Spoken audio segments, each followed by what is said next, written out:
All right, welcome back to Chapter 8, Lesson 2 in Dam Control Assistant Senior Enlisted Curriculum. I'm Lieutenant Timothy Mueller, and we're going to talk a little bit more about this dynamic stability and how to find the angle of maximum roll and the angle of heel.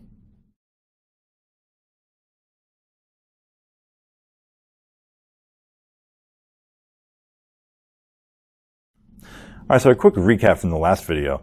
I had taken a vessel in water itself and changed it into a mass spring damper system. If we have the spring and we put a weight on it and we just let go, we know that the spring is going to oscillate eventually until all that energy is dissipated and it's going to land in one equilibrium point. That maximum displacement of the spring is analogous to our angle of maximum roll on a ship. And that equilibrium point is analogous to our angle of heel or semi-permanent heel in a vessel. So how do you find these permanent heel and maximum roll from this? I kind of alluded to it in the previous video. However, I'm going to go into a little bit more detail here. So we're going to start off with angle of semi-permanent heel, and that's probably the easiest. In bare bones, it's basically where the two curves, the inclining curve and the righting curve, meet each other. So just looking here, you know, it would be right here. If you take that point, draw a line straight down, you would just read whatever this angle is. That would be your angle of semi-permanent heel. Now, why is that? We know that we have a ship, and there are all these forces acting on it. We have righting moments, which is going to want to right the ship back to an even keel if it's inclined over. And then we have this inclining moment, which is going to want to incline the ship away from an even keel. So we have an inclining moment. So in this case, trying to send us to starboard, we go on even keel and we get hit by that beam wind. So we'll say it's a 100-knot beam wind. It immediately wants to force us over, and then the ship itself wants to right itself back. But this wind, as long as the wind is still hitting us on the beam, that force is going to constantly be there. So you have this force pushing away from even keel, and then you have the ship trying to right itself to an even keel. Right where those two forces, those moments, equal each other, that's going to be our angle of semi-permanent heel. It's more like it's an equilibrium point for the ship. As long as that wind, that external force is still maintained on the ship, that ship is going to maintain that angle of heel. Just like we saw with the spring and mass, as long as that mass is there on that spring is going to be extended that much. If we take away some mass, so we take away some of the inclining force, then we have the spring move up. We would have an angle of semi-permanent heel that would be closer to even keel. If we put more force onto it, more weight, then we would have more and more extreme displacements, more and more extreme angles of semi-permanent heel.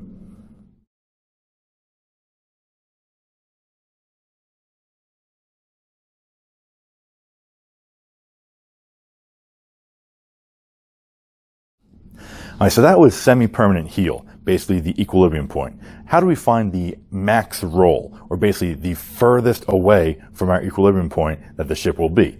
This is extremely important for us to know if our ship will survive a certain event like this or not. Now, in order to do this, we have to do what's called what's called in calculus, integration.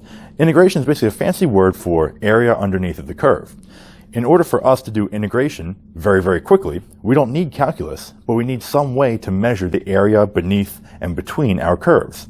When you do all this work in your DC book, you'll have graph paper or some grid paper or something that has small boxes, just like I've drawn up on this curve right here. You need these boxes in order for you to count, basically, the area underneath of one curve, then underneath of another curve, so you can find that angle of maximum roll. Because with that angle of maximum roll is going to be where the bad energy equals the good energy. So how do we do that? First, we have to find out how much bad energy we have. If we remember this, so where the inclining moment is greater than the righting moment, all of that extra energy is what I call bad energy, which is an easier term for inclining energy. In order to get this inclining energy, we have to basically count the boxes.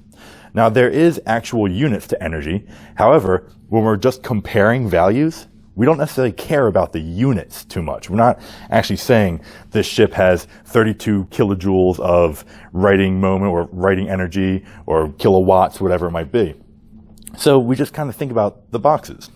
So here, all we would do is count all these boxes up, take that number, put it to the side, and then start from this point here and march from left to right and find out where we have that same amount of energy.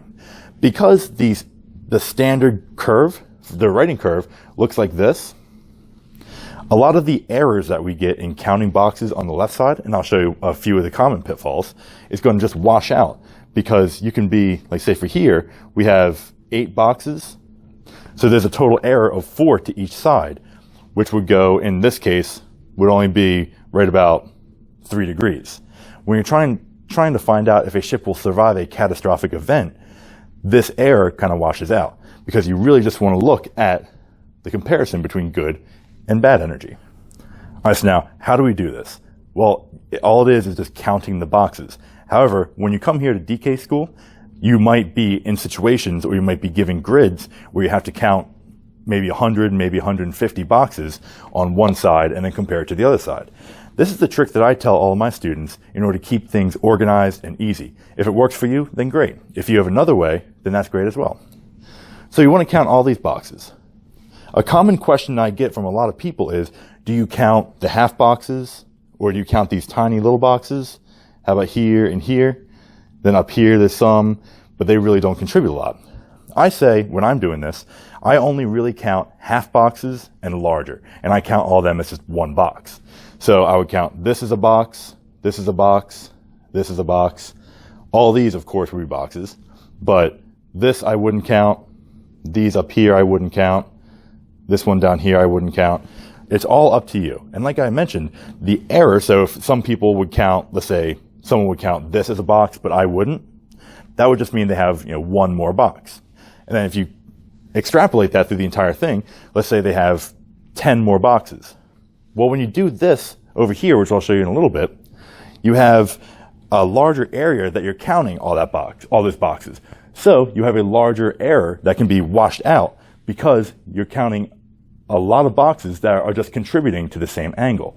I'll show you this in a second, but I just wanted to take care of that question first.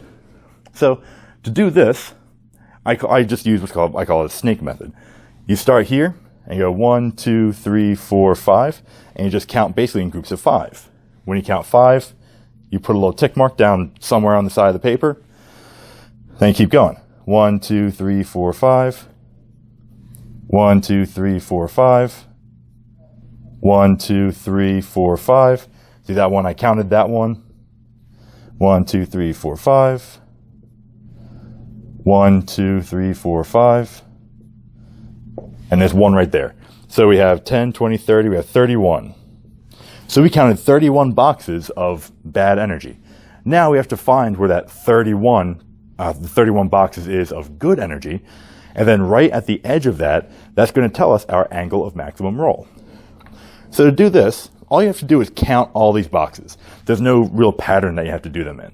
When you do the good energy, however, you have to start at your angle of heel, so where they cross, and then work from left to right. So we got to get to 31. So we can go right here. We go 1, 2, 3, 4, 5. 1, 2, 3, 4, 5. 1, 2, 3, 4, 5. 1, 2, 3, 4, 5. 5. And then 1. So that should give us 5, 10, 15, 20. There's that 5 and then 1. There we go. Sorry about that. So now we've marched from left to right, and we've gotten 31 boxes over here. Then we have 31 here. We had 5, 10, 15, 20, 25, 30, 31.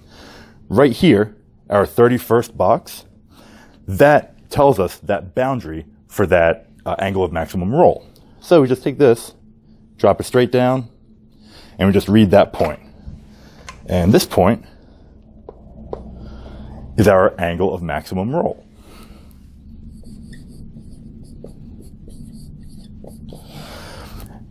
And if we take a look at it, let's just draw a line here.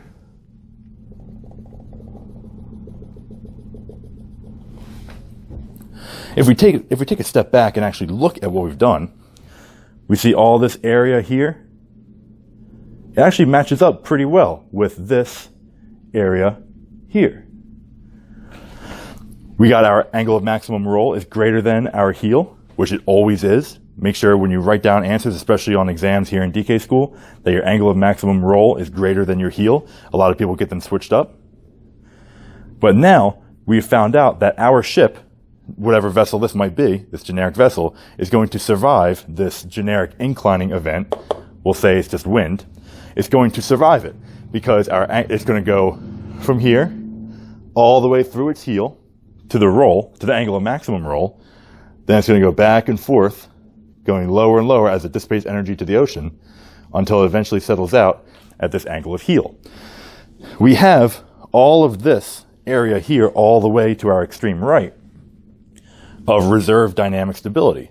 So we can take this inclining event and we can make it more and more severe as long as we don't introduce this much bad energy. So whatever we have left of good energy, as long as we don't introduce that much bad energy, then we'll be fine and we'll be able to survive all those events.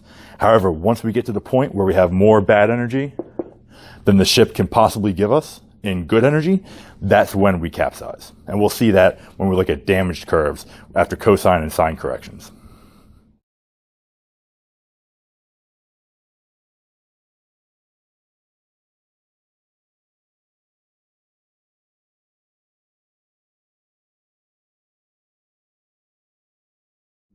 All right, so that does it for how do we find the angle of heel and angle of maximum roll. In the next video, I'm going to start introducing damaged stability curves, which is exactly the same as we've seen before. It's just a regular full load curve with cosine and sine corrections.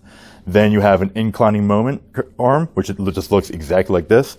And we're going to see if our ship is able to survive certain events. But that's going to be for the next video. Until then, I'm Lieutenant Timothy Mueller, and I hope you have a great day.